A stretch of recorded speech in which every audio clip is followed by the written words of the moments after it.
What is up, everyone? I'm your host, Paul Sabo, and I'm joined by my co-host, the Lord himself, LordxHam. We go live Friday evenings here at twitch.tv/punkwithacontroller. We record a podcast for you where we catch up with what we're playing and what we're watching. We break down what's up in the video games industry that week, and we end with the show with a closing topic that gives you more insight into who we are as gamers. If you've missed any of the episodes, you could go over to youtube.com right now and check out all 22 right now. This is episode 23.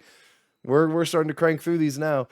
Also, go over to Jay's go over to Jay's channel, twitch.tv/LordxHam. Show him some love. Please like and subscribe. Hit the notification bell to know exactly when we're going live, or follow us on all social media. Quick reminder that it's September. Anyone can gift a sub or be a subscriber for 20% off, or you can just gift a sub when you link your Amazon Prime account once a month to any content creator you like. Just a little heads up, a little update for the podcast. On top of me now writing all of the stories, we're working on an official name. We're kind of jumping between two right now. It's 50-50 split. We're still taking suggestions. We're still thinking of ideas, but hopefully we'll have something this week. I sent a couple of the ideas off to one of my buddies who draws, and I'm hoping he can send me just a cool run-up idea, and then I can give that to a buddy who can actually make a graphic. But over with the intro, on with the show. Jay, how was your week, buddy? I feel like we haven't talked in a minute. We haven't. It was a good week for me, personally. It was a really good week, actually. Yeah? I think it has to do with the weather For sure. and being outside and working and not sweating. And also having time to just do shit. I worked late 2 days this week, and that's it. Today being one of them. Usually we work till about 7, Today was 5:30. It was cool. Not bad, not bad. Snatch that fly out of the yeah, my week was cool. Just a lot of big gaming news that we led into. We got the Death Stranding final director's cut trailer that Hideo cut himself that dropped on Wednesday. That was an intense. God, he knows how to hype people up, even with a game that does not get people hyped up at all. And then of course yesterday we had the PlayStation showcase, where of course our whole episode is essentially about that, but we have some more news. So just thinking about that, prepping for this show, I've just been hyped all week. And then we got the fucking what was it? The Matrix Resurrection trailer. And that shit's cool. That was a cool trailer. But yeah, no, I mean, work was fine. Like you said, the weather here has been quite nice, and that's made work a lot easier. And when your work's easier, your life's going to be better, at least a little bit. It's going to be 90 on Sunday. No way, really? Yeah, it's supposed to be 83 tomorrow. Fucking hell. God damn it. I've been really enjoying having my windows open and not having my AC on. But I'm just looking at the weather right now. I roll my windows down, and I put the sunroof open, and I have the AC on, bro. Yeah, son of a bitch. Tuesday it's going to be 88. And God dang it. But yeah, no, enough about the weather. What'd you play this week? What'd you watch? Let's see. I think, was that this week we played Splitgate? That was this weekend. We played on Sunday. Oh, all right. Well, I haven't played since then. Splitgate. Neither have I haven't played anything since then, honestly.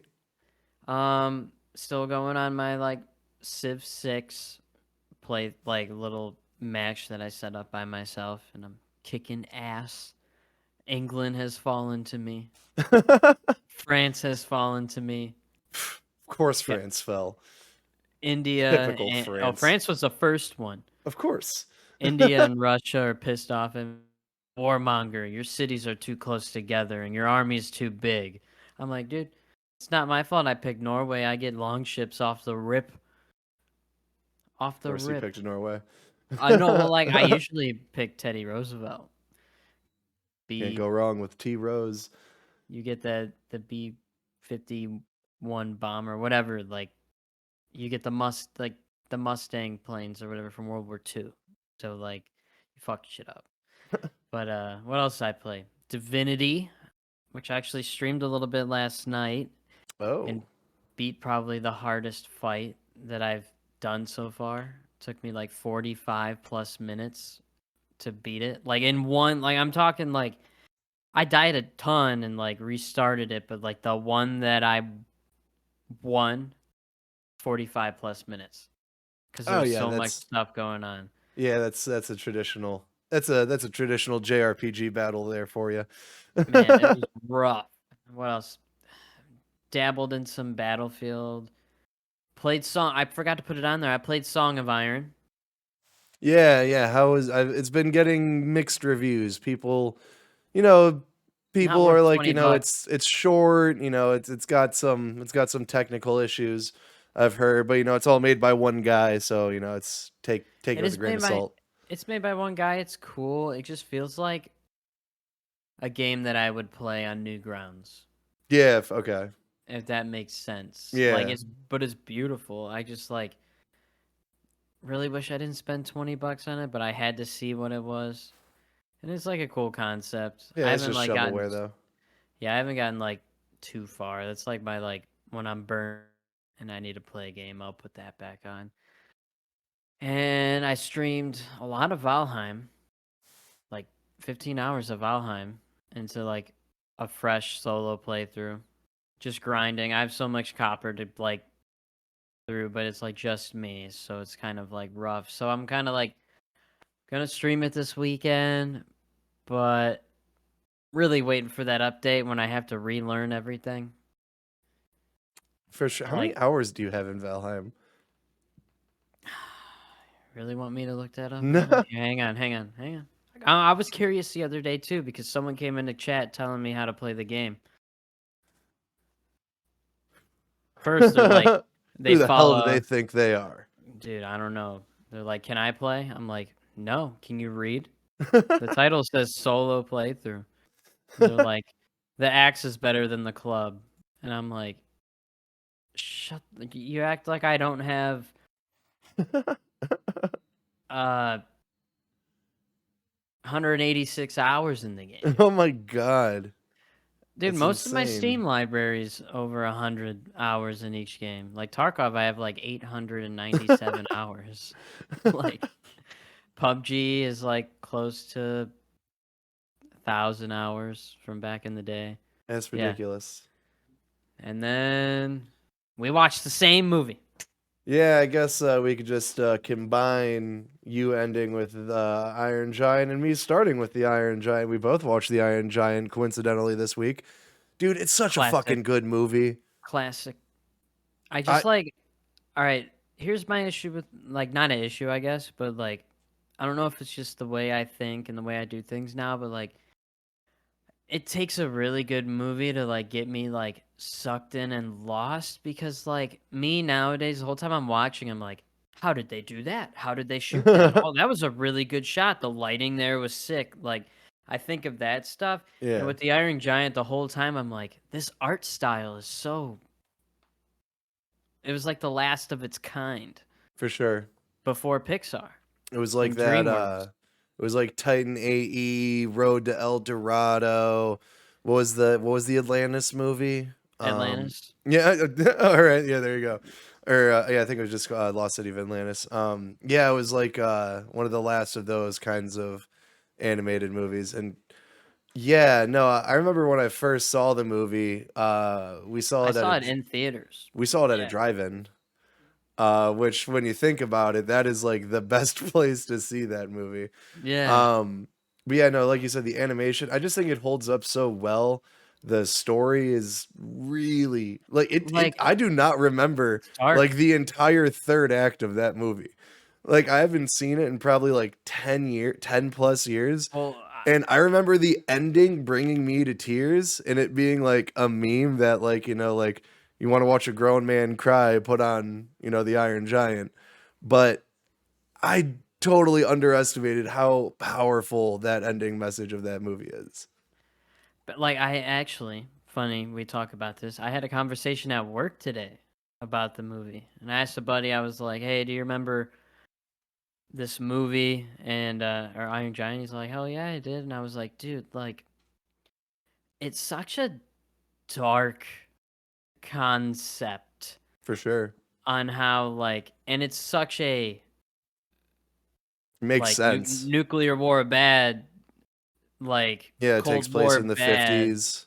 Like it's like such a not bad propaganda, like again, an anti-war propaganda movie in the sense of like this kid makes best friends with like basically a nuclear death Weapon. machine from another fucking planet or whatever, Yeah. like and just how it plays on like the Soviets. Like I didn't notice how like not kids movie it really was. Like when they're in school watching the video on like when the mushroom cloud comes, duck and cover, and Yeah. I'm like, oh my god. And then like Vin Diesel plays the Iron Giant. Um, Jennifer Aniston is the mom. Yeah, who the bad guy from Happy Gilmore Is is yeah, the Shooter soldier. McGavin, boy. Yes, yeah, Shooter McGavin. Yeah, no, I don't know. The movie's just it holds up incredibly well. Good kiddos, go watch the Iron Giant. I really hope it stays on HBO Max for a while because honestly, I already want to watch that shit. And my brother pointed something out, and I thought it was actually pretty cool. And I've been thinking about it since when he's in his classroom and it shows him like drawing, and he draws that sketch of like the tree line, and it's just like the poor kid's drawing of a giant robot in the background. I want to get that tattooed. Like that'd be a dope tattoo. I would get the Iron Giant tattooed on me, And dude. then that just got me I, thinking. Like I was like, what about the hand tattoo from Titan or the hand map from Titan AE? I was like, that'd be sick as fuck too. dude, I just remember getting the VHS that came with the action figure. Oh yeah. Oh my Yeah, god, I forgot about the action figure. that came with you could only get the action figure if you got like the VHS tape, and it was like a slot within it, like an action figure cardboard back connected to like the VHS. So he was like in the VHS or something. But yeah, I remember that was a great movie. I remember seeing it in theaters. My uncle. That's like because that same year I saw a Pokemon movie in theaters with my uncle and cried. So like I remember that year perfectly. But yeah, did you play anything or you watch anything else? Yeah, I played Splitgate. You know, we mentioned it earlier. We streamed some of that together on Got shit on, Sunday. dude. Dude, I don't know why. Like me and James will be playing alone together, not streaming, and I'll be like, "Damn, we're having some good games. Fuck, I'm gonna turn on the camera. Let's go." And the second I turn on the camera and hit record and hit stream, fucking shit games every time It's after that. my fault, dude. Skill based match bacon. My badass ass comes in and then we're just put in sweat lobbies. That's fine. That's how uh, I deal with those lobbies alone. I don't get any good lobbies anymore. yeah, no, that's what I've noticed. Like when I started playing the game, we were getting good lobbies, but now it's pretty wild now that we're all leveled up a bit more. But yeah, I really didn't play or watch anything of note. The only other thing that I watched was Saturday morning at like 1:30. Me and James went and saw Shang-Chi and the Legend of the Ten Rings. Any good? And that movie was fucking dope. Holy shit. I was Now, think I drove past the drive-in today and they're having Free Guy and Shang-Chi as a oh double yeah, feature. And I'm just like, man, it'd be kind of cool to go drive-in because I really want to see Free Guy. for sure. Yeah, I've heard good things about that one. But anyway, Uh, go on. Sorry. yeah, no, Sorry. you're good. Yeah, Shang-Chi, I think it's the 25th Marvel movie now, or it might be 26th. I can't tell you. There's too many to count now. And yeah, no, it was really fucking cool. I really liked the narrative. I thought the antagonist, his relationship with Shang-Chi, the protagonist, I thought, that was really interesting.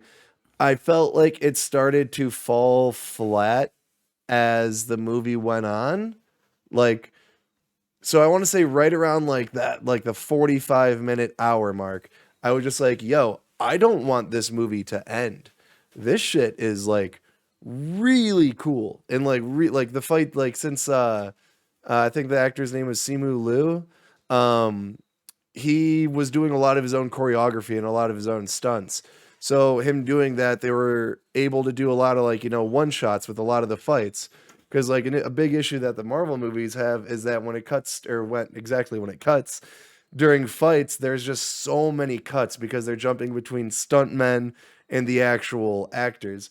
Whereas when all the people are actually doing their own stunts, it's you're able to provide more Like seamless John Wick, action. dude. Yeah, like John Wick, but like also what I was thinking was just more so like, like Daredevil. Jackie Chan, like, old Yeah. school karate movies. Um and yeah, but as the movie went on, those fights started to happen less and less. And then the more Marvel CGI fantastical fights started to happen. There was like one more fight at the end where it was kind of kung fu, but it was way more rings bashing against rings and just action figures smashing together, basically. Um, but all in all, I mean, I thought it was awesome. I think it's definitely one of the better origin movies that Marvel's done. Like, I think it's way better than Black Widow. I think it's way better than Captain Marvel. I would put it on the same level as like a Black Panther. I still like Black Panther more because just all in all, I think that movie's hit after hit. But I would put this one, up there in that echelon. I would say this one's in the top 10. Cause I mean, it's a good movie when you see it and then you almost immediately want to watch it again. It was paced really well, it didn't waste too much time in certain areas. And yeah, no, just a fucking really dope movie. Dude, that's what happened with me. Like, never saw John Wick before. Went to the theater to see the second one. Never saw the first one. Went for like a birthday. Saw the second one. Wait, Went you saw the home second one without seeing the first one? Why would you because do we went that? for we went for a birthday party, and it was one of those droughts where like there's nothing to see. And we know John Wick, and we're like all gun dudes, so we're like, yeah, we'll Yeah. just go and see a good action movie. And boy, did I go home and rent the first one and watch it 4 frickin' times. And I went back to the theater I with my remember I was mom to beg go see John Wick 2. I remember I was begging you for years to like see John Wick. I'm like, dude, these are movies for you. They are. And you They were like, literally are. you just kept on putting it off. And then by the time John Wick 3 was coming out, you were texting me like, hey man, did you see the trailer? See the trailer for John Wick 3, dude? That shit looks dope. I'm like, motherfucker, I Dude, was telling you to watch this shit for years. Of course I I've seen the drove trailer. I drove out to the valley to see John Wick 3 in IMAX at like 1 in the morning. Me and my fiance, and Yeah. then I went to go see it again like 3 days later at like a matinee at the theater down the street, which has leather recliners, so I fell asleep. But I haven't stayed up during a movie in a long time. Like when I I go I to the theater, I fall asleep every time. Doesn't matter if it's Star Wars. I like at the last 2 Star Wars movies, not Force Awakens, but the shitty one, Last Jedi, yeah. and the okay one. The Last Jedi was Anyway, good. I saw both of those twice because I fell asleep the first time. And it's just like every time I go to the theaters, it's dark. I'm like, it's cold. I like it. Yeah. And I'm just like, yep, falling asleep. And every time, dude, I'm hung over in my chair, like I passed out. hate movie theaters because I don't have enough control. I want the movie to be louder. I want to pause it and go and smoke a cigarette. I want to take a dab. I want to go to the bathroom. I want to That's why I control the heat. rip, dude. Yeah, I want to control the temperature. Like there's just every now and again there's like something that'll like cause me to break. Like if there's a movie I really want to see, like this last couple weeks there just happened to be a bunch of movies I really wanted to go and see. Um, but I mean, yeah, I mean, like I'll pretty much see every Marvel movie in theaters, but like that's it. That there has to be something else to really pull me. But that's all I did this week. So let's get on to the news here. Jay, we got 4 stories here. The first 4 three stories in the 7 first years. three we're just gonna get through real quickly, and the final one is we're gonna break down the PlayStation Showcase game by game. Some games we're going to stick on for a bit longer than others, and I think that's obvious. So before we start, cheers to the weekend. Ah. That's some I like how gaming. you hit your vape like a drink. All right, story number I got one. this water. Story number one. Again, it's another massive PlayStation week. I'm very thankful to, now that I'm writing the podcast, all the stories have basically been subjects I'm very acquainted with. Story number one. PlayStation acquires its 14th studio. Herman Hulse took to the PlayStation blog on Wednesday to announce that Sony has made its third studio acquisition in the last 4 months. I'm sorry, I just glared off to the side because I panicked that maybe I didn't mute myself. Or I didn't unmute myself like I did last time. We're good though. I'm live. Herman Hulse took to the PlayStation blog on Wednesday to announce that Sony had made its third studio acquisition in the last 4 months. Firesprite, the UK Liverpool-based developer, was founded in 2012 by former members of SIE Studio Liverpool after it was shut down the same year. That's Sony Interactive Entertainment. Before they were acquired, Firesprite was recruiting for 2 separate titles, a game-changing, huge multiplayer shooter and an ambitious, dark narrative blockbuster adventure. I don't know about you, Jay, but that all sounds right up PlayStation's alley. Firesprite are no strangers to working with PlayStation, from the Playroom on the PS4 to the Playroom on PSVR, and being made up of industry veterans who have worked on PlayStation classics such as Wipeout. Firesprite is a pretty big studio, 250 strong to be specific, so I think it's only a matter of time before this team has another hit. Jay, just first real quick, did you ever play Wipeout on the PS1 or the PS2? It was Was that the one where you just like wrecked your car into shit and like you flew through the windshield? it's like F1 racing or not F1. It's like Captain Falcon, his game. Where it's just hyper Oh, fast, tight sleek ships, like not 3D, but different verticalities, super yeah. fast. Yeah, no, they're 250 strong. That's a big team. 250 people. That's a big team. I want to say Sony Santa Monica is probably maybe 2 or 3 times. They're probably like 500, maybe a little more, like 700. So 250, that's a fairly big studio. And these reports that they were working on a game-changing, huge multiplayer shooter. Probably Mag. We've talked considerably about how Sony really needs multiplayer and an ambitious, dark narrative blockbuster adventure, which sounds like pretty much everything Sony puts out except for multiplayer. So, Jay, which one of those appeals you more? I think I could take a guess, but which one is Dark more up your narrative alley? blockbuster adventure because I'm sick of like waiting for them to do a multiplayer shooter. I'm like kind of come to terms that I don't think Sony will ever have like their own multiplayer console seller, like a Halo or a CS:GO or something like that. Like, imagine how many people are going to buy Battlefield 2042 on the PS5. Why would they need to, do a first party when they can just rake in that COD and Battlefield money? Even though, like, Battlefield is Microsoft, I feel like more people are going to fucking play it on the PS5. Imagine the haptic feedback on Battlefield. Yeah, for sure. I mean, I they have to be working on a first person shooter. Like you just said it yourself, they've never had their own Halo or their console selling exclusive, and that's what Killzone was. They tried so hard to make Killzone out to be this awesome first person shooter. And the last one for the PS4, Shadowfall, I think was actually like the best Killzone to date, and I think it was actually taking Killzone in a great direction.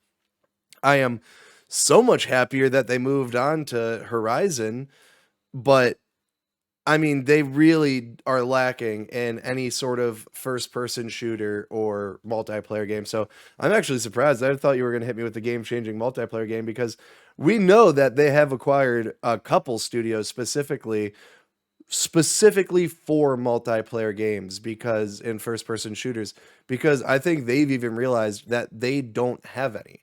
All of their games are essentially the same. They're over the shoulder, third person, action adventure, sometimes open world, sometimes not. Uh, Usually take place in the West, here in America.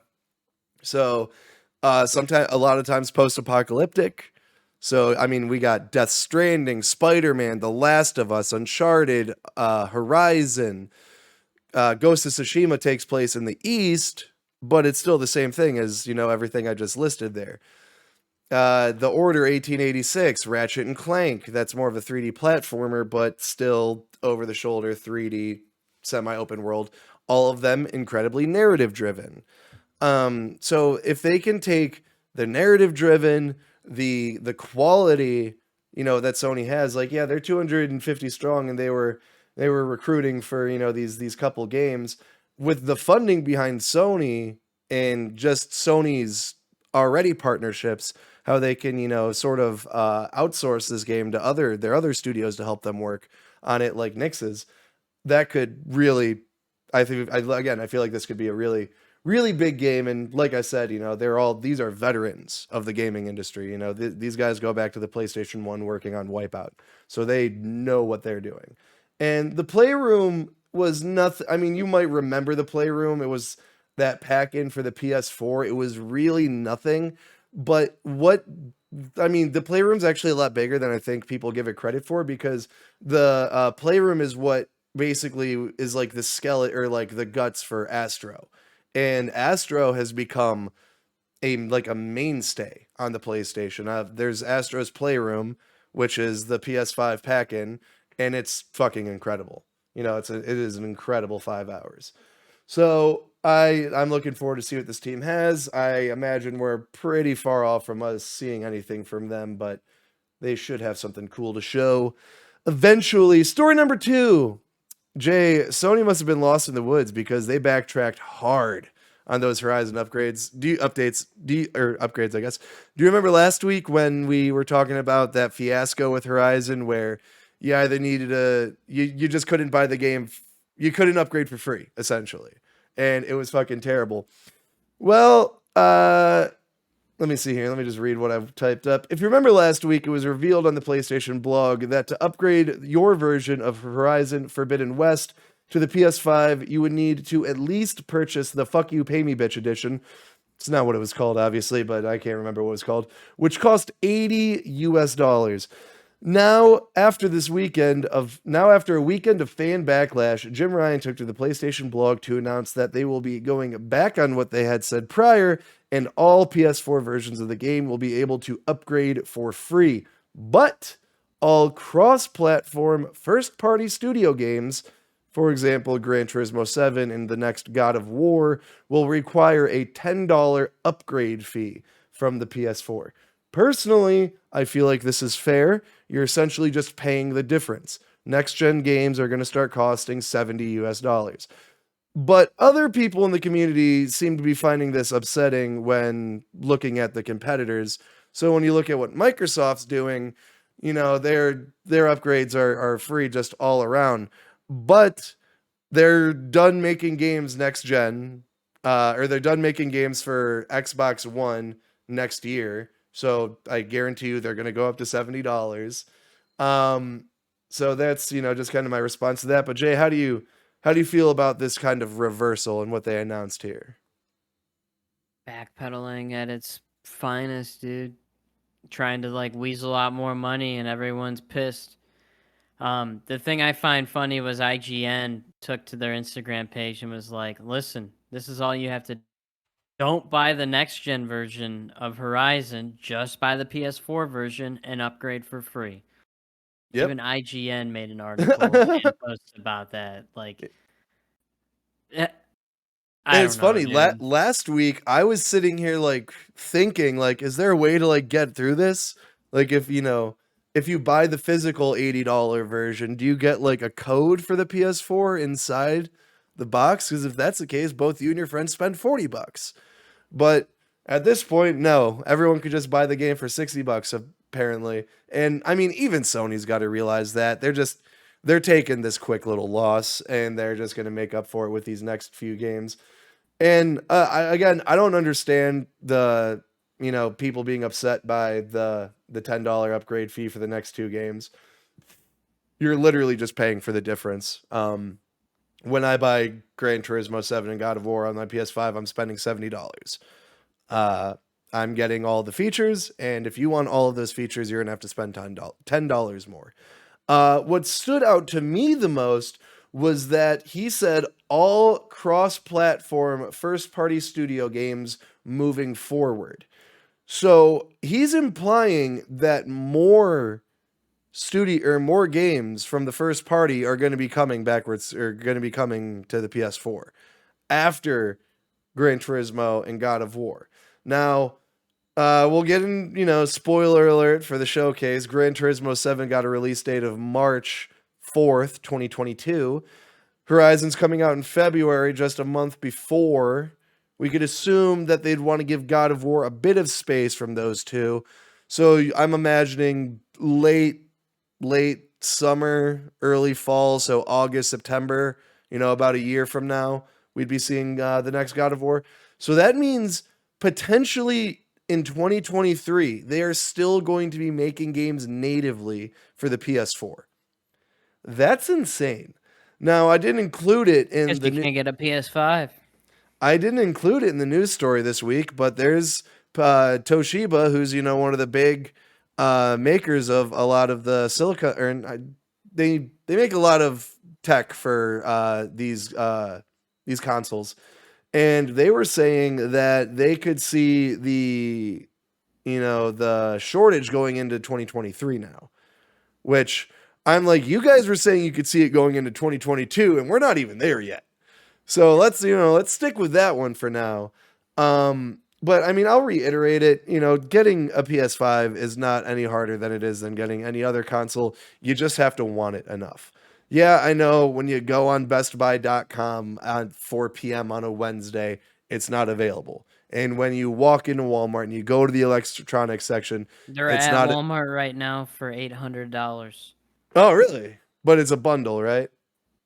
It literally has to be a bundle. They can't just chart. That's what I said, but dude, even on the website it said like $900 for like the disc edition. Well, okay, on the website, I'm pretty sure people could sell third party through Walmart, like on Amazon.com.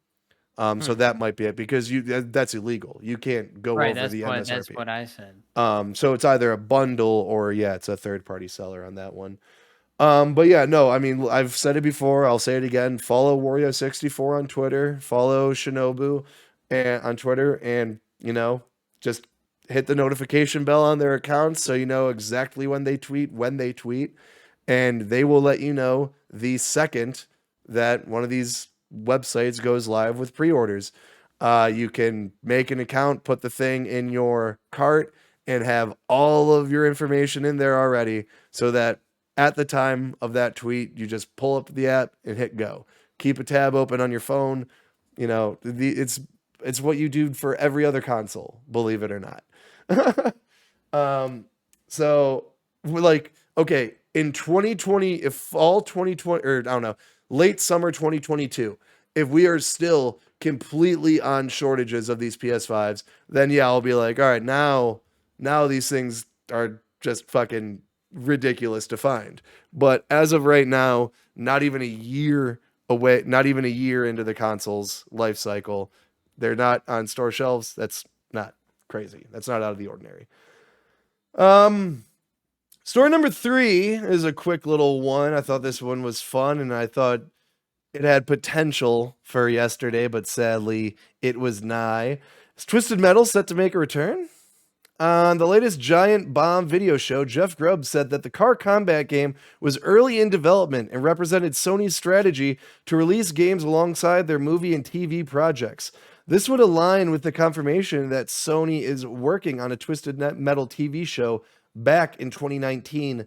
David Jaffe, who created Twisted Metal, said last month in a tweet that he is not aware of a revival to the series, and if there was one being remade and PlayStation didn't notify him, he would be hurt. He hasn't spoken much on the matter since, and has even talked highly of Sony's recent showcase. So perhaps he was let in on some inside details after all. It's called an Jay, NDA. yeah, for sure. Are you a fan of Twisted Metal? Do you go, yeah? I go Dude, back. Twisted Metal Black was That the was a really good game, but it wasn't as good as Twisted Metal 2. Sorry. actual. And just real quick, how Or did we were 3. when we were talking about cover arts for video games back a few episodes ago? How did that not come How up? did we not bring up Twisted Metal Black? That is like one of the most iconic cover arts of all Used to give me time. nightmares. Dude, just that hyper realistic fucking sweet tooth and then just pitch black. Oh my god. Yeah, the design for that was just Dude, chef's kiss. I even loved the reboot that they did on the PS3. That game was a lot of fun. Yeah, that one. I'm trying to remember the issue that ultimately sunk that one, though. I think it was online only. Like, I don't think there was any single or couch co-op. I can't Oh, remember. there was. No Okay, couch co-op though, I don't think. No, yes, there was. There was. okay. There was a specific reason why that game failed. Unfortunately, I can't remember what. But yeah, I mean, we know that there's a Metal TV series coming out. We've heard about the Last of Us remake happening, which we know could potentially be trying to launch alongside the Last of Us TV series when that comes to HBO. So this makes a lot of sense, and I would keep an eye on what Sony announces for their TV and movie projects, because that might potentially hint to you what they're going to be working on next for their games. Now, Jay, we're about to get into everything from this showcase, but I figured we'd take our break a little early. So we're going to take a quick little 5-minute break. I'm going to go to the bathroom and smoke a cigarette. We will be right back to break down everything shown in the PlayStation showcase. I have a lot to say on this, and I'm really curious to hear what Jay has to say because we have not talked about it at all. So stick around. I'll be in the chat. We'll be right back. All right, we are back where we're going to break down everything announced at the PlayStation Showcase. Yeah. Sony held their first major showcase since late last year. They had almost 20 games to show yesterday, some never before seen, some we've heard about for some time now. The question is, did it meet expectations? Jay, how do you feel? Did you feel like it met your expectations? Did you have any expectations for this showcase, really? I think I set my expectations a little too high. Because I was like, there is a handful of games where I was like, wow, like, yeah, that looks good. But a majority of it, like, I saw someone like a streamer tweeted about Star Wars. Oh my god, can you believe it? I'm like, yeah, I can believe it. They've been like hinting and rumoring. We know they've been working on it for months, almost a year. Like, Yeah, there's not. Sorry to cut you off, but yeah, Mr. Matty Plays back in February, I believe. He was the one who initially broke that Aspire was working on a KOTOR remake. Yeah, and like, But but that was for me, that was a big announcement in the sense that it was shown on Sony's stage. KOTOR is yeah, like 1-in-1 affiliated with the Xbox, and I just can't believe it was actually shown here. the PS5 and PC exclusive. See, that's my That's been confirmed.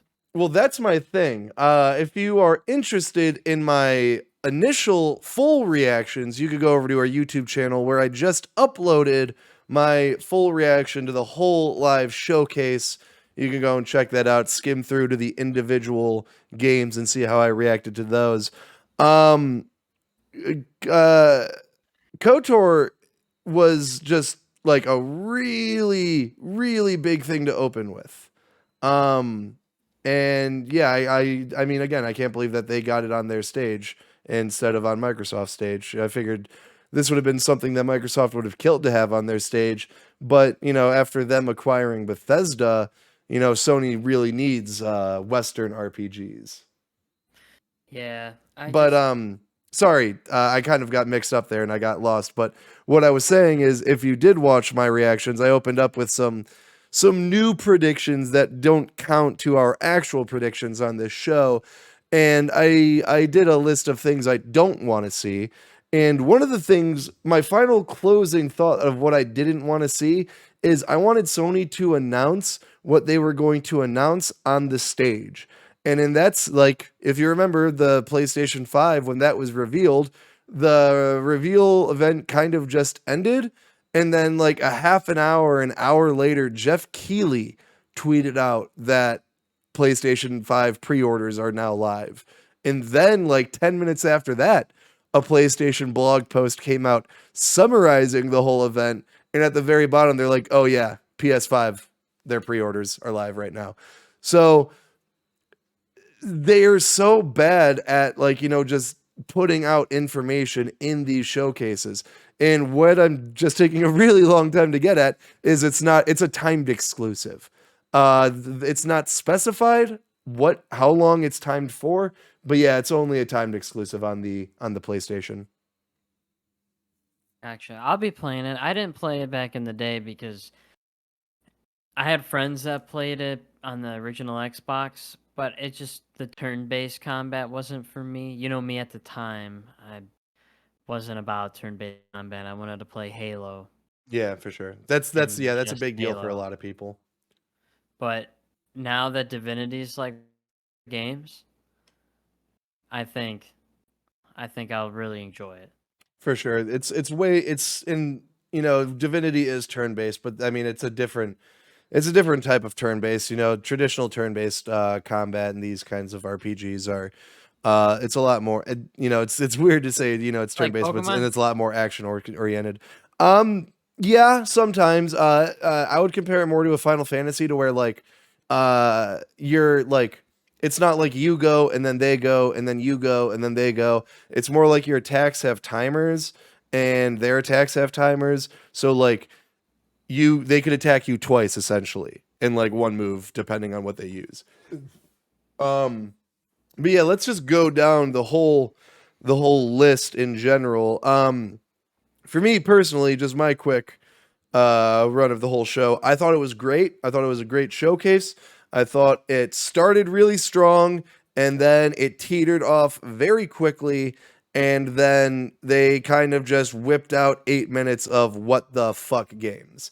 So they opened up with this trailer right here. This Play Has No Limits trailer. It's the traditional Sony trailer you would see as like an ad for, like during like a Super Bowl spot, or not a super, just a football game, or an ad on TV. I'm sure you're going to see this during football on Sunday.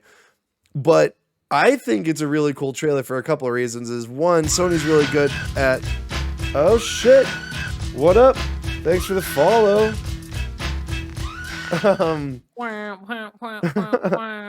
But Is the air horn. they're really good at hiding a bunch of Easter eggs and just like, like shit from their games in here. But what I think is like hilarious is like, watch this final little act of the trailer. It's literally Sony stealing the crown, I think, or taking the crown. That's what it summarizes, I feel.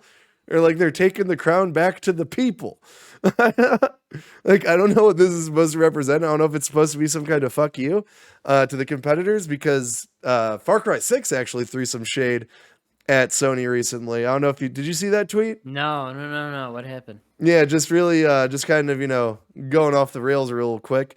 They tweeted out on over the weekend, before Sony announced that they fixed, they backtracked on the pre-orders for Horizon. Far Cry 6, the Far Cry 6 Twitter account tweeted out, they said, like, if you buy our game on PS4, then you can upgrade for free. Like, they were literally just trying to get a quick win and cast some shade at Sony. And I'm just like, there aren't countless, horrible allegations at my publisher right now. So maybe you should take it easy, because it'd be real easy for Sony to cast some shade at you. But that'd be some dark, fucked up shade. I just wanted to, I would say, like, dang, like, it says the people that are coming out with Far Cry 3.6. That's all it is, dude. Yeah, Reskin, exactly. reskin, reskin, reskin. Same game, same Um, game. and then yeah, no, Jim Ryan came out. He gave a little speech, basically just repeated what was said in the blog post, like thank you for being patient. We want to show you some games that are coming out this summer or this holiday season, and this some games of the future. And then they opened up with this, and dude, you don't sound like you were as hyped as me, but as soon as I saw Lucasfilms, I was like, yo, what the fuck? And then as soon as I saw Aspire, like you said, because of the reports earlier this year, that didn't stop my hype. I was just like, oh my god, it's fucking KOTOR. Let's go, dude. I mean, this game being remade from the ground up, I am really, really curious to see what that's going to look like, because KOTOR is such a massive game. That's why I feel like its turn-based combat and its turn-based systems don't really work that well. Or those have definitely seen the most age. I guarantee this will look like Wasteland and Divinity Star Wars. I guarantee that's gonna be It'll the be less element they top go. down. Well, yeah, like maybe more like a ESO type deal. Yeah. Elder Scrolls Online is. I'm not sure. Who But oh knows? my god, when this got announced, and like it's kind of weird because I was like, yo, if this is how they're starting the show, it's going to be crazy from here. And yeah, it was crazy from here. Cuz next up we got Project Eve. We got this weeb ass weeb action JRPG. Don't get me wrong, this It game looks looks fucking beautiful. cool as shit. It looks really dope, but like when this trailer came on, I was in my head, I'm kind of like, huh.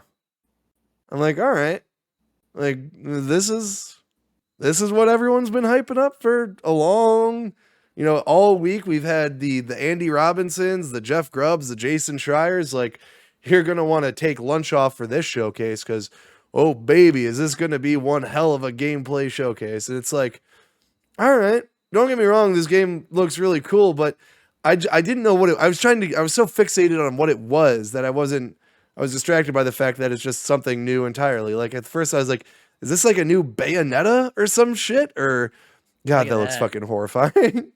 I was like, is this like a new Nier or something? Like the robot following her? I was like, is this a new Nier maybe? But Nier has never been this violent, and it's never had this over the shoulder kind of gameplay. But I mean, this game looks really cool. But I mean, it's like it's a particular audience. I feel like I don't know the 100,000 people I'd imagine that tuned into the YouTube live alone of the PlayStation Showcase. They might have been a little hesitant on this one, but I know this one's Weeby Jay. Does this one do anything for you? It looks like one of those games that I would pick up just to have a game to play on the PS5. You know what I mean? For Like, sure. like I feel like the biggest draw to the PS5 for me is the haptic feedback. And if I can get games that like experiment with that differently, which this one looks like it totally will, you know, Yeah. I'm all down for that. And now that I'm like nowadays within the past year, I've been really, really, really branching out and trying new games. You know what I mean? For Like, sure. dude, if I would have been like 3 years ago, like your favorite game in the past 5 years is going to be Divinity 2 Original Sin, I'd be like, I'll look at it and be like, that looks Fuck so you. stupid. I would Yeah, never play that. And now it's like my shit, dude. for I sure. have a hard time playing shooters right now. I just like playing those really in depth, slow burn, like games like that now. But anyway, So sorry yeah, to no, you're trail on. good. You're good. When you do eventually get a PS5, you're gonna have access to the PlayStation Plus collection, which is like 20 something free games that you could just up and download on the PlayStation Store. And one of those games is Persona 5. I don't know if you're familiar or have heard of the Persona series, I but have. I don't think that would be a game that I could get into though. well, I actually think you would really like. I feel like maybe like the actual combat and gameplay and like dungeons. I feel like that would be maybe like that would be tricky for you to get into, but everything outside of that, I feel like you would love. Like living in Japan, going to school, figuring out who this character is, building all these relationships with all these people in town, living on this schedule, like, being like, all right, it's the morning, I got to go right to school. You go right to school, you do your classes real quick, and then you're off school. You're like, all right, I can go to the dungeon. Right now I could meet up with everyone on the up on the roof, and we could go to the dungeon, or I could go to the library and I can study and I can learn more about what I'm about to get into and upgrade some of my skills. Or I can go and see if one of my friends wants to hang out outside of school and I can raise my bond with them. I feel like you would get really into the meta of that game. But then also while you have what's it called? Games Pass still, right? Yeah. While you have that, please play Yakuza. Seriously. That's the game I was thinking of, not Persona 5, but Yakuza. I don't think I could do that. Dude, Yakuza is so much fucking fun. It is unbelievable. And then the story is incredible. Just download Yakuza 0. Play Yakuza 0 and let me know what you think of it. If you don't, they're subtitled games. If you want, you could jump to Yakuza 7, but you don't get a lot of the background for the characters, and it's a new combat system that is more turn-based. But the reason it's turn-based is because the character you play is like the world's biggest Dragon Quest fan. So he plays every fight like in his head, every time he's in a fight, he's playing Dragon Quest. So that's why the combat is essentially Dragon Quest. And oh my god, dude, like really, I really do think you would like Yakuza. That's the one I think you should check out the most. Like don't even watch a trailer because like you'll see a bunch of like the meta games in there, like the DDR like the dancing meta game, which is basically just DDR on the gamepad, and or like the RC car racing mini game. Like you'll see those, you'll laugh, or you'll kind of chuckle at them. You'll be like, that's kind of out of left field for what this trailer has been so far.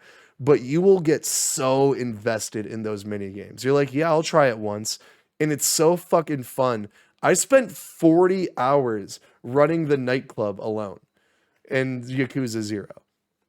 So yeah, check out. I would start with Yakuza 0 because it is the very first. It's like the start of the series, so it'll give you a good introduction and see where that goes from there. Like literally, just try it out. If you don't like it, you don't like it. But yeah, do me a favor and check that shit out. But let's start cranking through here. We've been getting off topic a lot this episode. This is where it really started to go downhill for me, because right here I was straight up like, again. I audibly went, really? Again? Because Jay, I don't know if you remember, but back during E3, we saw this game about 45 times. The same trailer. Has this one done anything different for you? I like the fantasy element of it. And I know it's kind of like based off of an add-on for Borderlands, right? Yes. Borderlands 2. Was it a good add-on? I don't know if I played it. I didn't play any add-ons for any Borderlands game ever, so I couldn't tell you. I don't know. It seems interesting. I mean, I like Borderlands though. I really like the, I'll always love Borderlands art style. I like the D&D board with the like that right there. I had no idea what that was. Maybe that's how you get around to different sections of the map, maybe. But I don't know. Borderlands has became so fucking cringy for me. And then I feel like the biggest issue with this trailer is, I'm trying to remember, like Andy Samberg is a voice actor in it. Kevin Hart's a voice actor in it. Like, and then there are two other major voice actors in this game. I think he's in the movie. And then I think Wanda Sykes is a voice actor in the game, and like they don't put one of their names on this title screen or in this game at all, not once. You don't hear them speak at all, not once. Comes out March 25th, I and just hope. the only I just people that are appealing to the game for me, I haven't even fucking heard anything yet. I just hope that this isn't. They're done. Like, I mean, I hope they're done with Borderlands, but I hope Wonderlands isn't their next thing. You know Depends what on I how well mean? it does. I guarantee you it depends on how well it does. If it does really well, which I don't know. These games just became so like Borderlands 3 is so I hated it. cringy. Dude, like don't get me wrong, the gameplay was fine, but when you mute the game entirely, that's not good. That's something wrong. um, What do you mean? the gameplay for me for Borderlands has always been good. I always liked how it feels to play, but I felt like it wasn't as rewarding as other games have been in the past. And I don't know if it's maybe the fact that I'm 26 years old now, and when Borderlands 2 came out, I was what 17. Yeah, I So remember getting it, So I don't know and if it's maybe the fact that I've grown up a bit, but I mean, it was just cringe. You had a gun that just shot the word yeet, and the gun would shout yeet every time you shot it. And I'm like, if I was 14 years old right now, I bet I would be in heaven. But right now, this is just like the lamest shit I've ever seen. Um, so I we'll see how it goes. I'll pay attention to the reviews. I hope someone makes note because I'm not the only, I'm not in the minority when I say Borderlands 3 was cringy as shit. And then we got, I would say, the last real hype thing for me until the final 5 games. So this is Forspoken by Luminous. this This is is that tech over demo, right? what? This was originally the tech demo for Unreal. No, Jay. Again, What? not everything's a tech demo, bud. This is an original game made on Luminous made by the team Luminous. I think they're using the engine called Luminous. It's produced by Square Enix. It's written by Gary Whitta. You might recognize that name. He was the writer for Star Wars Rogue One. I think that's like the best Star Wars movie ever. Um, and he also wrote the Book of Eli and a few other things.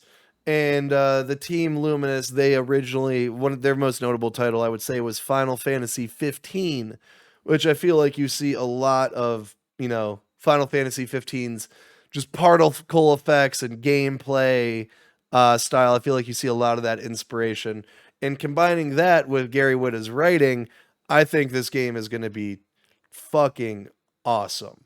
It looks I amazing. Yeah, I feel like it's just I said this on the show, or I said this in my initial reactions, and I'm gonna reiterate it. I don't mean it like in a bad way at all, because I feel like when I said it, I kind of, I don't know, maybe sounded like a dick. But like I feel like the plot for the game is like just so simple, and it's just not really done.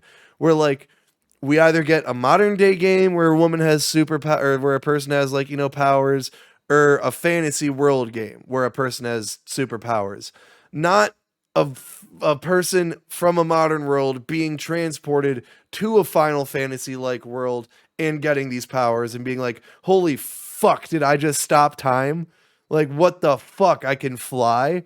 Because like, yeah, My only issue is like just by looking at it from like this footage, it reminds me of how empty Shadow of the Colossus was. that is a concern of mine as well. Doesn't it like you only see like a couple other NPCs, even they don't even show like really dense New York, and then like but like as she's traversing, like there's nothing. And like Yeah, when that she's again, going that's around that definitely city, I was like, why aren't they showing off like people. people? Yeah. Yeah, like right Like right here. there. And I was like, amazing looking game, but like, Like or when she's traversing the city real quick earlier on, like, I felt like there's just nothing there. I mean, But this might be the sadistic in me, but like I'm just thinking of like how cool this little city fight scene would be right now if there was a bunch of people running around in like panic and shit. Whereas, yeah, it's like you said, it's just kind of an empty ruin of a city. But yeah, no, that again, that's my concern as well. And then also, I have an issue with games being too big. Like I hate to go back to Yakuza, but just real quick, The Witcher the 3. yeah, yeah, I like Yakuza is literally all the games. It takes place on the same map. The games just take place in different time periods, so that's how they change up the map throughout. And it's not a big map. It's I don't know, it's like 7 city blocks. It's like 7 by 7 blocks of a town in Japan, but there's so much to do on at every store. There you could go into anything and there is so much to do and so much to interact with that it makes it fine that the map's not that big. Where this gives me like this gives me Ubisoft vibes where I feel like it's going to be big for big sake. I hope at some point you go back to modern day and you get to do all that flying and shit around this city. Because, like, all we've seen about this game leading up to it has been all of this fantasy world. We haven't seen any of this modern day stuff. So, and when I saw that modern day stuff, I was like, well, fuck. I was like, I kind of want to be there. So yeah, I hope this game does something like really cool with that, where like, I don't know, you're able to form those portals and you go back and forth, and I don't know, you bring a dragon back to modern day with you and you fight a dragon on top of a skyscraper or some shit. Like, I don't know. This is just my mind racing, but this game is coming out a lot sooner than I thought. It's coming out spring of 2022. It is a PS5 exclusive, and I cannot wait because yeah, like you said, it looks gorgeous. Like I said, I think it's an incredibly original yet simple story, and there's really not much for me to be concerned about because if the worst thing I can say about this game visually is that the map is too big, that's not really much of a complaint. And hell, for all we know, the map is really fucking big, and we're gonna get to sprawling cities. We just don't know yet. So let's move on to God damn it, Jay. God damn it, this might have been the fucking worst of them all. When this trailer started, I was like so calm. I was like, no. Like, dude, I was teased so fucking hard when this trailer started. And then yeah, once they hit me with, yeah, dude, go like all this, I'm like, oh wait, Parasite, no, no. And then yep, Rainbow Six Siege Extraction. So I don't know if you Gross. remember, but this game was supposed to come out in October of this backup. This game was supposed to come out February of this year, and then it was supposed to come out September of last year, and it was delayed to February of this year. And then it was supposed to come out October most recently, and then it got delayed indefinitely. And now it is just slated for January 2022. You announce a game not even 6 months away from its launch, and you just give it a month? You don't even give it an official date? Jay, I'm telling you right now, this game is not coming out in January. It's dead on arrival. Dude, so, I mean, I'm not a Reddit guy. I know that's like weird. Like, Reddit's so big, and I feel like Reddit is used by so many people in our community. But I was just curious. So I went on the Rainbow Six Siege Reddit to see if anyone, like, to see what's the read on this from the actual community. And I was right. We were right. No one wants this. Like, everyone is genuinely pissed. Like, people are straight up just like, just cancel it. Just cancel it and work on something else that we actually want. My big question, I don't know if you have an answer for it, is why is it being delayed so much? It's just a reskinned Rainbow Six Yep. Siege It's with not even reskin. It's with like the same enemies. game. These enemies are I said it in my initial reaction, and I stand by it. They are some of the most poorly designed enemies I've ever seen in a video game. They remind me of DC villains. They're just polygonal blocks mashed together and they look like just moving rock people. It's just the most like I don't know if I've ever been this turned off by a game before now that I think about it. It's kind of weird. Like besides like those weird like fucking Japanese like sex sim games, like I Uh, don't know if I've ever been this turned off by a video game before. I just like don't know if they've ever like really been putting this much money into a game no one cares about except like 12-year-olds. I mean, I think it really shows like how disconnected is Ubisoft is from their community. No one wants this. Everyone wants Splinter Cell. They are not doing anything with Splinter Cell. It's I don't know. I am completely over this game, and I am looking forward to us recording our episodes in January of 2022 when I can report that this was delayed yet again, because that is probably going to be the likelihood with it. And then next, I kind of I felt like I cast a little shade at this game when it was being revealed. Looking back on it, I actually felt like it was a good place to reveal this game. It's never been on the PlayStation, similar to KOTOR. It's never been on the PlayStation console before. They're confirming the October 5th date. I mean, I felt like I kind of cast away my love for this game. Are you an Alan Wake fan? I never played it. Really? Yeah, Oh man, it's coming to everything. You gotta check it out. It I is will. it is a great survive. It's like I don't know. It's scary, but it's not. It's more of a thriller. I don't know. I've been calling it Alan Rewake, because or Alan yeah Alan Rewake because remake rewake. Yeah, 4K 60 next gen consoles coming to everything. I haven't played this game since it came out in 2010 on an Xbox 360. I remember me and my oldest brother John were really into it. So I'm looking forward to hopping back into it. And it's an October game. It's coming out October 5th, so it's going to be a great Halloween game to stream. And we also know that Alan Wake officially takes place in the same universe as Control. So this is them potentially, I could see setting up for an Alan Wake sequel, which I think would be really, really fucking cool. Real quick side note, a little article I read that has nothing to do with Sony. It might not even be real, but it's a rumor that the dudes that did or the developers that did Friday the 13th are working on a Texas Chainsaw Massacre game So of the same style. that's not Psyonix. I think Psyonix does Rocket League. I know Geo Corsi. I know Geo Corsi is one of the heads there now. I can't remember what their name is. They most recently just did Predator Hunting Grounds, I think is the name. Um, and that's actually free on PlayStation right now, and I've been meaning to check that out. Dude, did you play the Friday the 13th game? Just side note. Like one time. I think I remember actually now that I think about it, I think I tried really hard to get you into that game because personally, I fucking loved that game. I really, really loved that game. People kept on trying to compare it to Dead by Daylight, and I'm like, stop. Stop. I hate Dead by Daylight, dude. Dude, you're useless as a person. If you're not the fucking, enemy killing anyone, then you're gonna lose. Like, I don't know if I've ever seen people win that game. Once. Yeah, it's insane. I'm not a fan of that game either.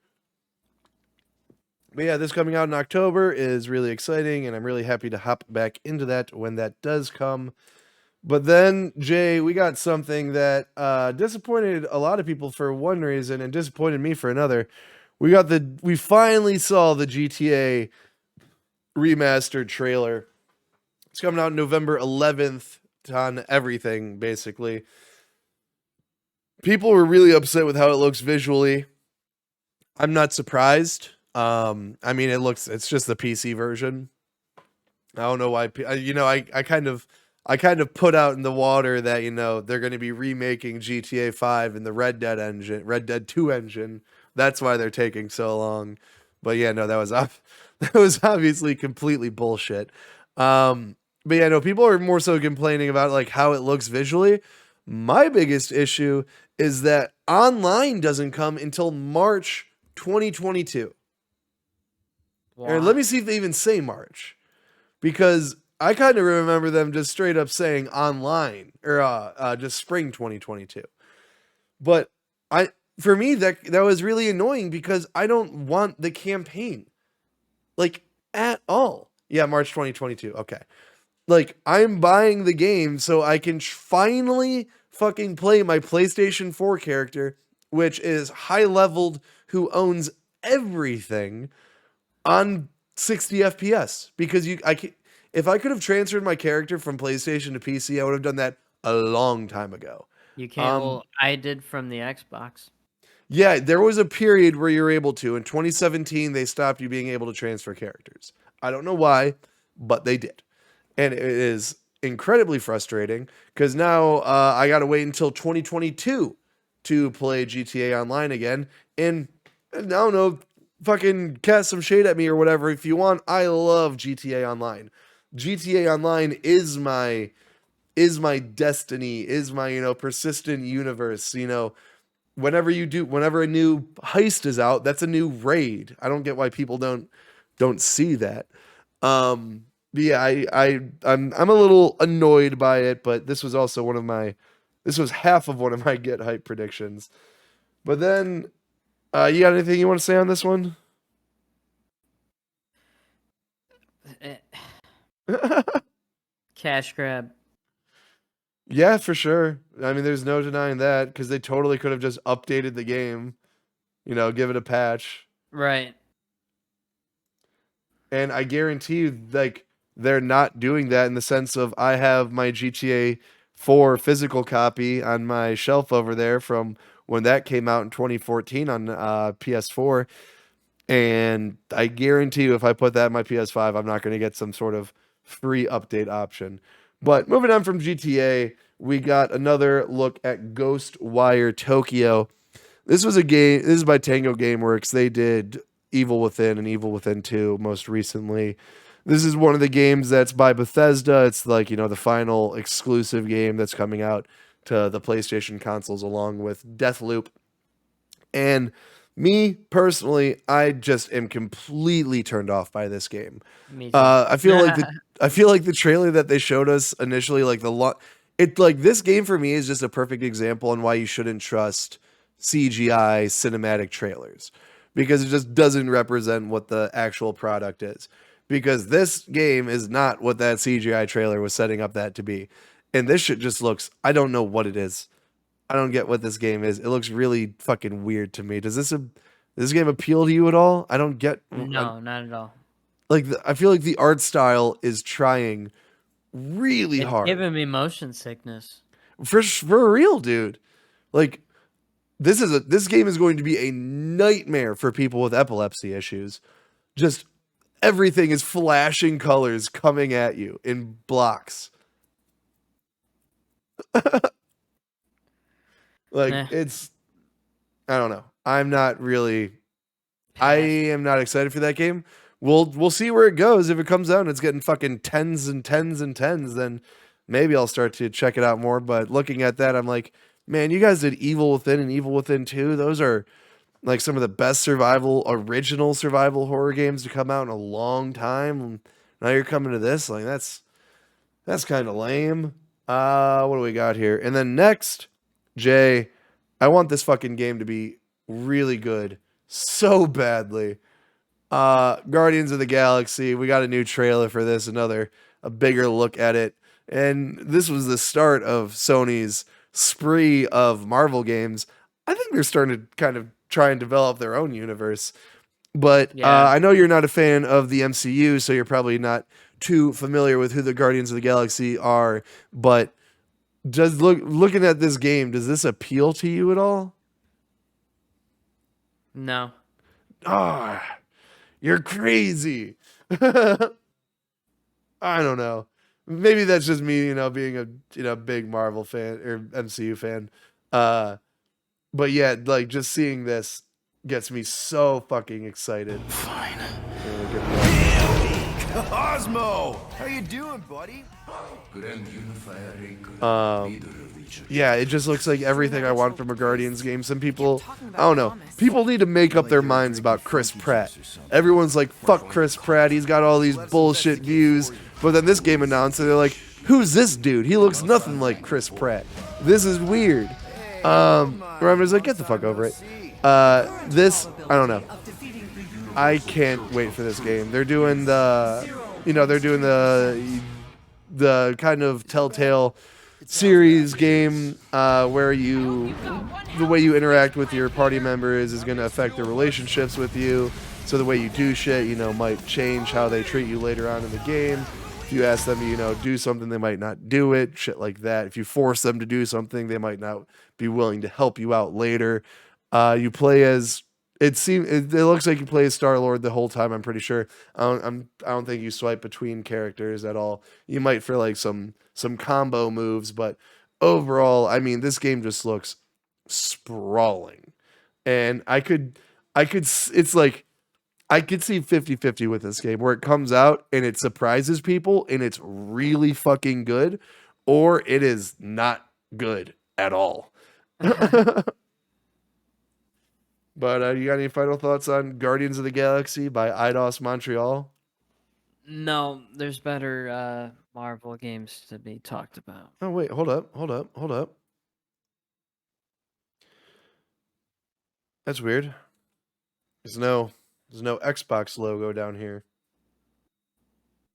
That is curious real quick. Is Guardians of the Galaxy coming to Xbox? Marvel's Guardians of the Galaxy will launch. Okay, yeah, it is. All right, just curious. That's weird. See, that's what I mean. Sony does not put out all of their information. But yeah, let's just run through these next two because these are just real fucking quick ones that I don't know either of us give a shit about. This is Blood Hunt. It's a battle royale that takes place in a game universe that doesn't even technically exist yet. Vampire the Masquerade 2 is a sequel to Vampire the Masquerade, which is a big RPG that was in the early 2000s. But you could look into it for yourself. I can't remember exactly. If I remember correctly, there were some really bad allegations about some of the heads at the studio, and they straight up just left the game. Or maybe the studio wasn't being paid by the publisher to make there was something really fucky going on with that game, and there's straight up just no one even developing it. So the fact that there's this other company launching this multiplayer game set in that universe, I'm like, this is just all over the place. And you say Battle Royale and you have me turned off immediately. Now, like, granted, PvP wise, gameplay doesn't look bad, but I mean, this just looks like, your traditional, like you would say, Jay, cash grab. Aren't we done with Battle Royale? I don't know. I want us to move on to something new. It seems like studios are more so starting to lean into that Tarkov or that Valorant style, 5v5 super tactical, or the Tarkov where you launch into this world to collect loot, and there's serious precautions and altercations that can happen. So yeah, I have zero interest in this game at all. And like when this was shown, keep in mind, I'm at my lows with the showcase. I'm like, dude, don't trust insiders, like doubling down. Like, again, be weary. And then they came out with this fucking trailer. And hindsight, looking back, I just love this little note. I just love this. I do love this opening. The song's great. I just felt like it was so out of place. And it did not do this game any favors. I don't really know what the gameplay is, what we're doing. It looks like some kind of like puzzle exploration game that's built with using animals. Like, yeah, you could take over animals. bunch of different ones to get into different environments and see, different areas of the map. I don't know if that's all the game is, but it just seemed extremely PG and just I don't know. Again, I felt like I was just caught off guard looking at it now. I think it looks pretty cool. If there's like a PlayStation Plus game, I'll totally check it out. But as of in the moment during the showcase when we're coming up on we have 5 minutes left at this point during this trailer. It is 4:34 and the showcase is 40 minutes long. So I'm like, dude, what is going on? Did they fuck up or whatever? And then no, what happened was that was basically Herman Hulst came out and said that, we've been showing you guys all of our third-party partnerships, all of our indies. Let us get into the first-party studios. And then they opened up with Uncharted Lost Legacy and Uncharted A Thief's End coming to PS4 and PC. Jay, I know you're excited about this one. Don't even fucking lie to me. Dude, I am excited. I finally get to play these games again for the Oh my millionth time. This game came out in 2016. Look at how amazing this shit looks.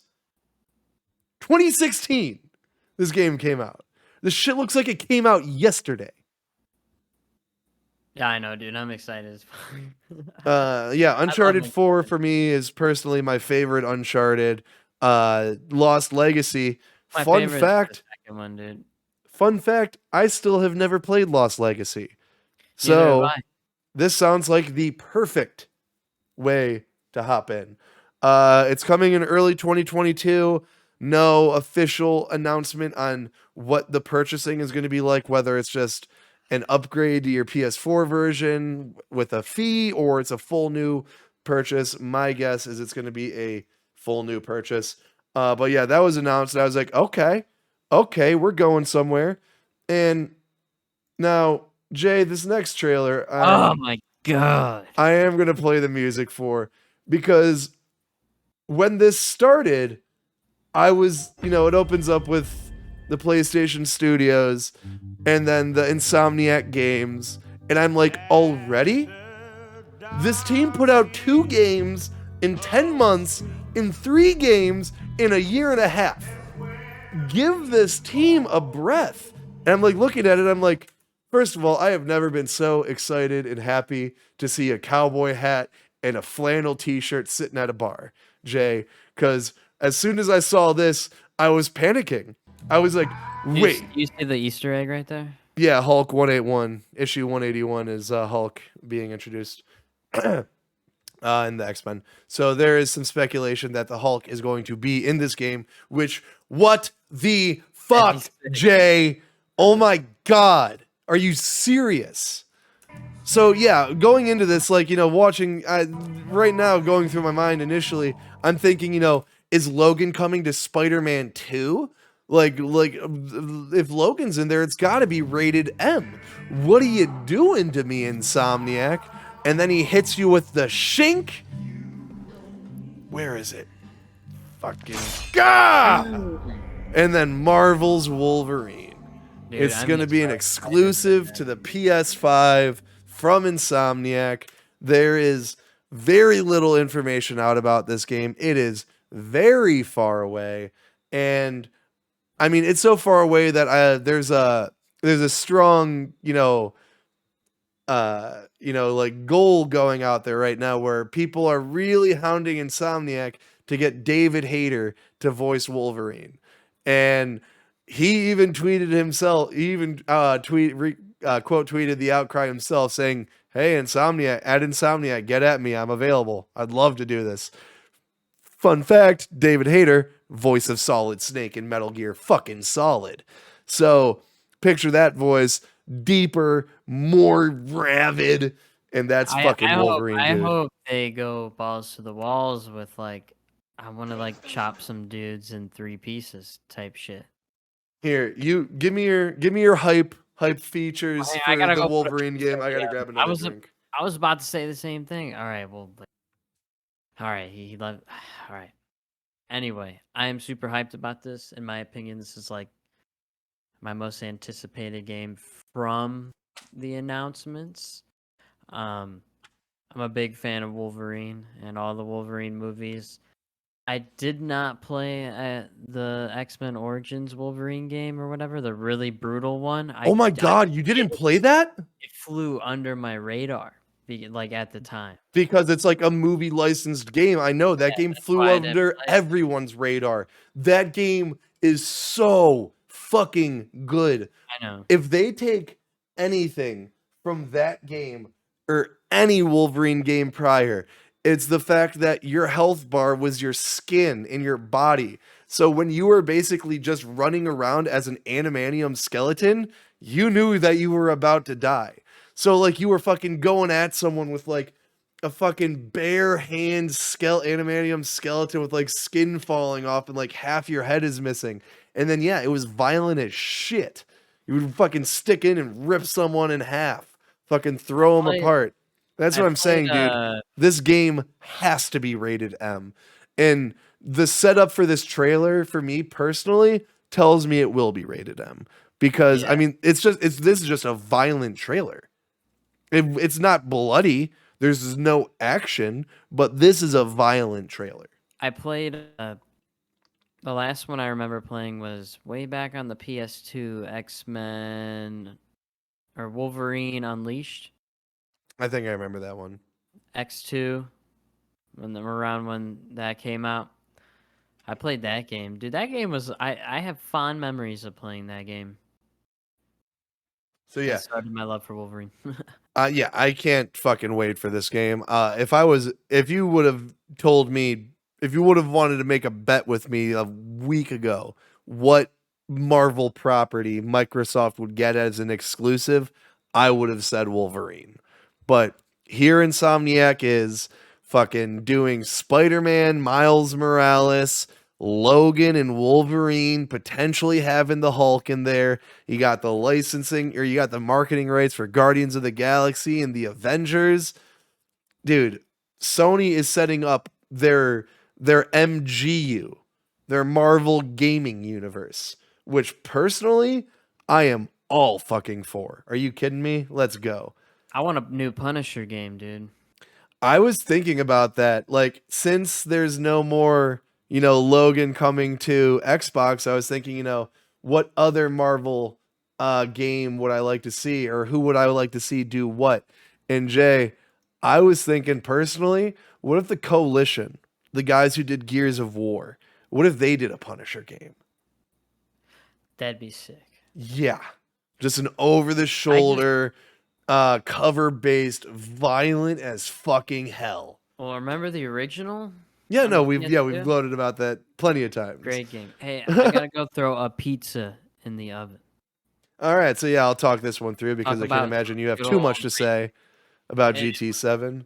GT7 looks beautiful, and it'll be groundbreaking like every other Gran Turismo. Good on you. I appreciate that sentiment. All right, so GT7 got revealed with an official gameplay trailer. It has a March 2nd or March 4th, 2022 release date. This is another situation where Sony didn't announce that in this trailer.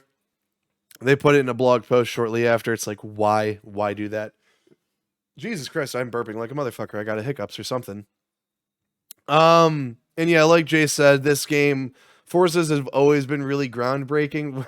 Again, the song, actually I don't want to play because we might get a strike. But coming off of that Wolverine trailer, I was so like torn between things that I didn't really know what to focus on, where I'm like, what is this song Gran Turismo's play? I'm like, this is so weird and like gothic horror. Like, what is this? It's the Ace Back 3 theme song. So if they're using that for Gran Turismo 7, the theme song to their most praised and loved, and arguably one of the most loved racing sims of all time, then I feel like they have high expectations themselves for this game. And visually, it looks unbelievable. I mean, I'm gonna need Digital Foundry personally to break down like Forza Horizon gameplay and Gran Turismo 7 gameplay because both of these games just look completely off the rails to me. But yeah, I'm like, for me, this game depends on its release date. March 4th, I feel like, is potentially a really good release date for this game. Horizon comes out on the 18th. I tend to blaze through games like that I really enjoy really quickly. And if this game it comes out and that dead air where I don't really have anything to play, I don't really want to play anything, this game could totally hit that sweet spot. And I might even buy myself a racing wheel and really get into the sim racer. But yeah, no, I mean, this game is beautiful. The ray tracing. I mean, I can't speak visually, down to a T like Digital Foundry can, but I can say for certain the ray tracing in this game is leaps and bounds ahead of what Forza was putting out. Jay, you got anything you want to add on Gran Turismo before we move on to our final two games? Forza Horizon's better. For sure.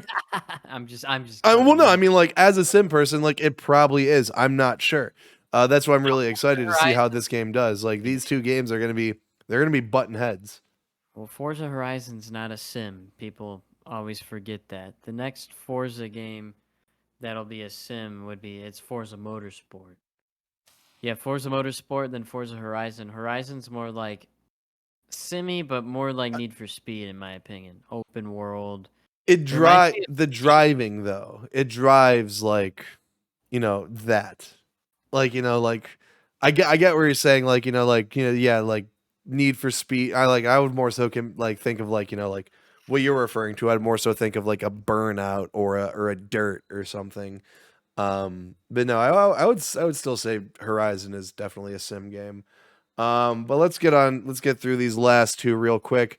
Ooh. Just when I thought Insomniac couldn't, like, I was like, stop. I'm like, if you're announcing Logan, I literally said you could go and watch my reaction. I literally said, if we're seeing Logan now, Spider-Man 2 is ways off. This footage is captured on a PS5. Like, dude, I'm gonna unmute it real quick because I just want to note. I know whose voice that is. Whose voice is this? It's definitely Craven's. Yeah, baby. Oh my God, Craven the Hunter. And then, do you know who's voicing Venom? Todd. Something. Yeah, it's Candyman. One who could even That's pretty dope. Yeah. I mean, this is just like. This is basically like the cherry on top of like what this showcase was. Venom looks so intimidating. Are you getting co-op vibes like I am? No. Because I'm not getting co-op vibes in the sense of couch co-op or online co-op.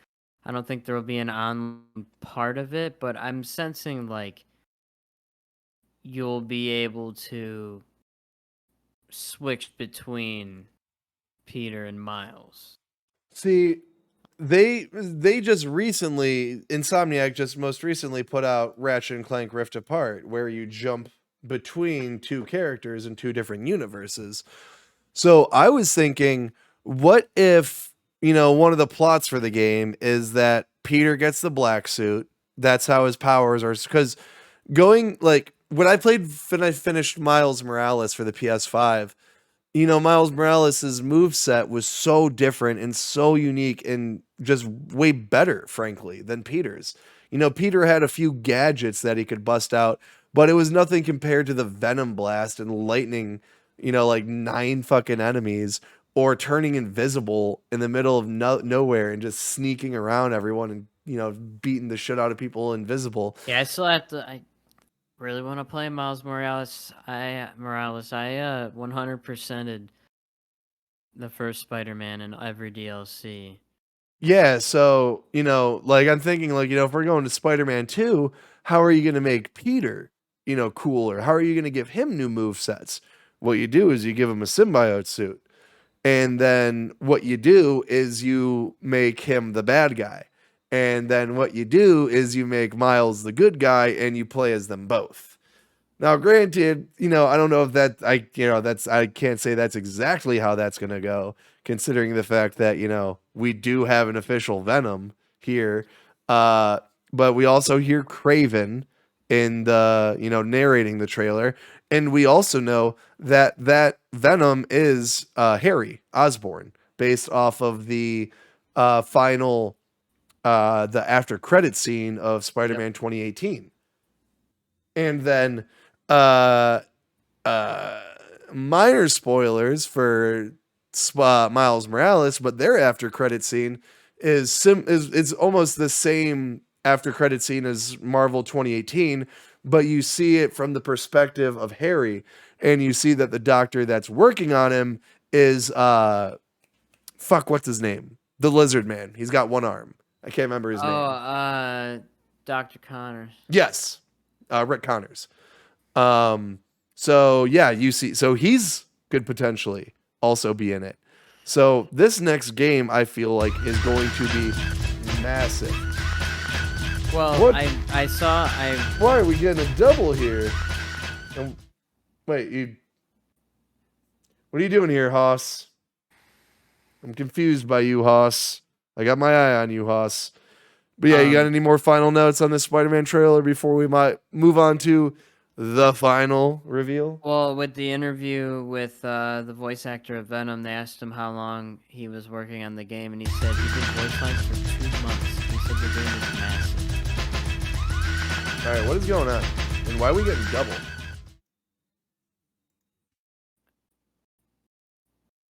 All right, so I'm going to need you to chill. Or I don't know. Wait. All right. I don't know why you're getting double. That was weird. You're like no. capturing your alerts too, like a second time. Oh no, I'll look into that later because we are wrapping up here with the final trailer. Oh my God, Jay. I knew it was coming. I didn't know when it was coming, but I knew we were going to be closing out the show with God of War Ragnarok. I mean, I'll reiterate it in case, any of you out there aren't familiar. God of War 2018 is my favorite video game of all time. I felt like there wasn't a moment wasted in that game. Everything was made exactly how it should be. Combat was amazing. Narrative was great. The one-shot, constant over the shoulder was very unique, and I cannot tell you how excited I am for this final game because that's exactly what this is. Cory Barlog is not directing this game. This is being directed by Eric Williams, who has worked on every God of War since 2004. So he definitely knows what he's doing. But I mean, this game just looks like it is going to be massive. Jay, as someone who is such a big fan of Norse mythology and Vikings and all of that shit, you need to play God of War already. Buy me a PS5, bro. Buy it. Drive over once a week and you can play for 8 hours. You mean Tyr? I'll sit with you and we can play together. Who's dead? Oh my God, dude. No, that's a game that I really want to like 100%. Like, I don't know how hard it is to 100%. If he's out there, we gotta find him. You gotta do it's not necessarily hard, but you have to do a lot. We're trying to stop Ragnarok. But just kind of hypothesizing off of this trailer, I could, kind of guess a few things. The one thing that I'm almost certain of is the first God of War was really, really, really good with their marketing, in the sense of that game was probably 25, 30 hours long, I would say. Or at least I put 25 to 30 hours into it. And I don't even remember where I was going. It's just really an amazing game, and this looks like it's going to be massive because they confirmed that there's not going to be a third one. This is the end of their Norse saga. Well, so Ragnarok is the end of Well, that's my little theory, is that, this is the end of their Norse saga. This isn't, the end of God of War. But now I remember where I was going initially. The first God of War, their marketing was so good that if you play the first few hours of the game and you go back and you look at the initial reveal of gameplay, the initial, a trailer, the launch trailer, all the shit in between, everything that was shown and all of that was within the first 2 hours of that 30-hour game. And I can tell you right now that except for a few scenes, that is what this trailer is. Them going and looking over that sprawling new area that I feel that could potentially be a new hub area. Oh, dude, that's totally Midgard. If you listen to him speaking, essentially the whole trailer, they're talking about how Loki, Atreus doesn't feel like, Atreus wants to find out more about himself and more about his past and his lineage, and like that's like the deep lore that you get. But then every other like line delivered and scene given to you is basically them going and finding the Norse God of War tier. And you go to his temple his temple in the first game, and it's a really big deal, and you get a lot of really important plot details from his temple. So the fact that you're finding him here, that's that giant you find at the end he finds at the end of the trailer. Dude, if you guys are rolling deep together, the God of War, the God of Greek War, and the God of fucking Norse War, oh my God, how badass would that be? You two are going to fuck up so much shit. I wonder if Kratos will chop off his arm, because Tyr only had one arm. I was just about to say that. Did you watch that video I sent you? That YouTube video? Not just the first part. Yeah, it was 20 minutes long. I've recently been reading a thick ass book on Norse mythology, so Tyr sacrificed his arm and shit, and all that. Yeah, if you're interested, you could go over to IGN. I follow that guy's actual YouTube channel though. Oh yeah. Yeah. So okay. Yeah. No. Go over to IGN, and they did this thing where this guy kind of broke down. He's like a PhD in Norse mythology, like a translator and all that other shit. And he broke down a lot of what was, God of War 2018, what's real, what's not real. And my main takeaway from the whole video, which I actually found really interesting, is that there isn't a lot of explanation for a lot of stuff. So it leaves, a lot up to creativity. Like the guy was talking about what I remember specifically was elves. He was straight up like there is almost nothing known or written about elves in Norse mythology. They just exist, and they're like super bright, and they represent light or some shit like that. That really stood out to me. Yeah, because all of the history, the only recorded Norse history really is the Poetic Eddas and the poems that are left over, because a lot of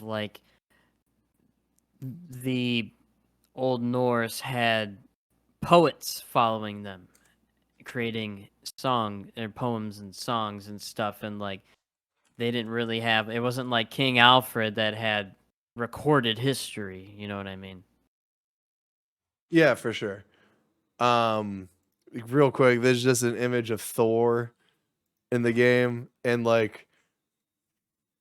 a lot of people are annoyed by this, and that's just because pop culture trained them, people so much to think of Thor as I don't know, a handsome heroic dude, where I straight up tweeted out this image, and I was like, if Thor is not a violent drunken man baby, then I'm gonna be really pissed. Because looking at this, that is exactly what I get from him. I love how he's left-handed.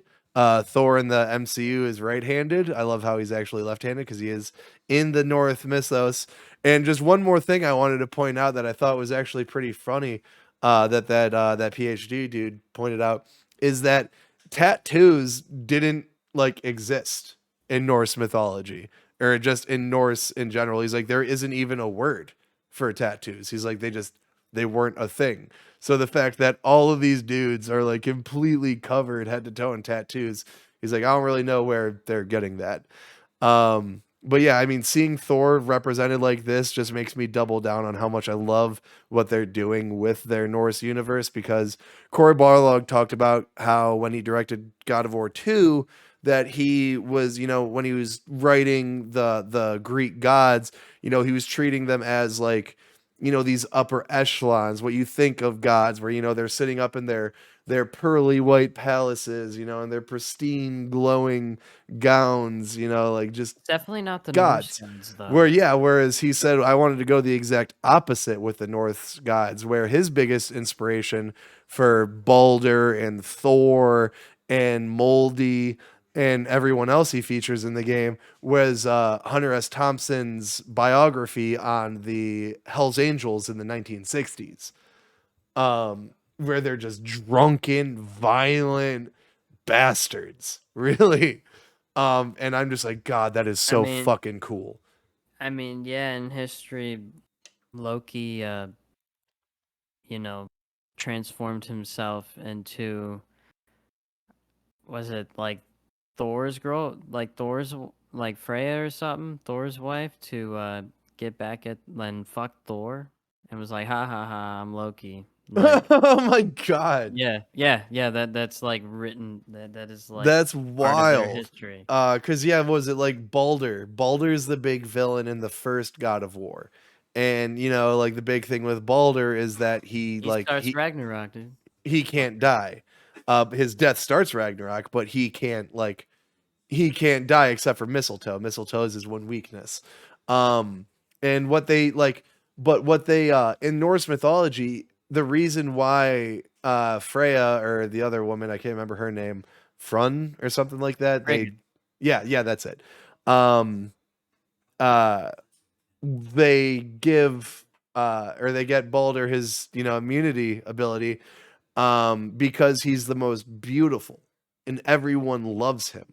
So they thought that he would be like the biggest, like if he died, that would be the biggest problem because everyone loves him so much and he's so beautiful. And in God of War, he is way more of like the grizzly, gnarly biker. He is not beautiful at all. He is pretty fucking gross, covered in tattoos. But yeah, dude, I cannot fucking wait for this game. I still need to sit and watch the trailer about 55 more times and break down a lot of stuff.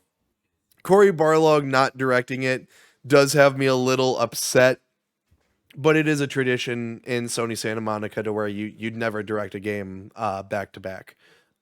You always kind of pass the baton. I do know he did a lot of writing on it. I'm just not sure on how much of that is going to be put into the final product. But they better just all I say is they better continue the one shot, the over the shoulder, never cut the entire game. That's it. That's all I got to say. But yeah, that is about it. We actually skipped a couple things. Two things not really of note at all. Deathloop got its launch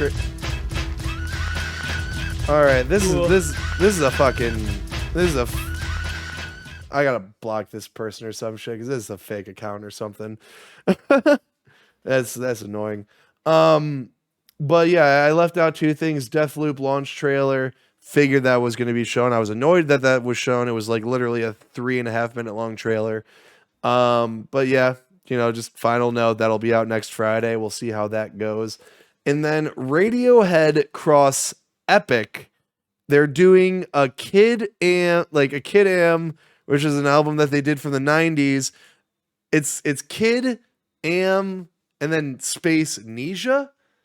I don't know what it is. I don't know what it's supposed to. I don't know if it's going to be like a live performance thing that they're doing, but we'll find out, I guess. What'd you say, Sergey? It's a Radiohead cross? Yeah, Radiohead. Kid A is the name of their album. Okay, Kid A. Yeah, no, Kid A, and then Amnesia is what they're adding to make it something their own. I don't get it. Yeah, no, Kid A is the name of the album. I forgot to put a space there. Not a Radiohead fan. So yeah, those were two things we left out. But Jay, that wraps up the entire PlayStation showcase. Just one thing I want to make note. I can't reiterate this enough. I mentioned it back with my initial reactions. You could check those out over at our YouTube. But Insomniac is easily number one when it comes to PlayStation first party now. With the amount that this studio has been cranking out, it is insane. And I just want to, give some people some hope. So Insomniac's a big studio. There's actually two Insomniacs. There's an Insomniac out in San Francisco, and then or LA, and then there's an Insomniac in North Carolina. The North Carolina Insomniac was the one who just recently launched the Ratchet and Clank Rift Apart, while the Insomniac out in LA are the ones who did both Spider-Man 2018 and Spider-Man Miles Morales. So they're a big studio, but when you compare them to Guerrilla Games, which is like 1,500 to 2,000 people, that's a big studio. When you compare them to Sony Santa Monica, which is like 500 to 1,000 people, that's a big studio. What are these? Naughty Dog. Naughty Dog is multiple studios, but they're all just Naughty Dog. What are all of these teams doing? Because, I mean, there's a visual difference between God of War and Spider-Man, but I wouldn't say technical. They both run great, and they're both, they both play amazingly. But for some reason, Insomniac is just able to crank out all of these games more than everyone else. It's this engine that they've created. Well, I guarantee Wolverine will have the same vibe, if that makes any sense. Well, I would keep an eye on Sony, is what I'm saying, in the sense of, like I said, Cory Barlog isn't directing God of War 2, but he is directing another game for Sony Santa Monica. What that is yet, we have no idea. But we know that they are working on another game besides God of War. Guerrilla Games, I have been saying it since 2018, whether on a podcast or off a podcast. Creative director for Rainbow Six Siege went to Guerrilla Games to be the creative director on a new first-person shooter. What that game is, I don't know. Have we heard from him yet? Nope. But that is a massive game in the works. They acquired this Fire Sprite game studio. They acquired Firewalk earlier this year. They are on a roll with multiplayer games, and I feel like it's only a matter of time before Sony drops a bunch of shit on us. Now, as you might have noticed, we don't have a closing topic this episode because we have gone for 2 hours now on just all of the PlayStation Showcase. So we are just going to end the episode here. So that wraps up episode 23. Thank you all for being here. If you've missed it, you can head over to YouTube. You can head over to our YouTube channel of the same name, where the latest episodes are uploaded Sundays at 7:30 p.m. Eastern Standard Time. Please like and subscribe, hit the notification bell to know exactly when we're going live. You can also link your Amazon account, and you can gift one free sub to any content creator you want once a month. Sorry, I need to swallow. I got a lot of spit in my mouth for some reason. Go over to Lord's channel, twitch.tv/LordxHam. Show him some love. Give him a follow. Give him a subscribe. It's September. You can gift a sub or give a sub for 20% off throughout the month. We hope you have a nice weekend, and we'll see you next week for episode 24. Peace.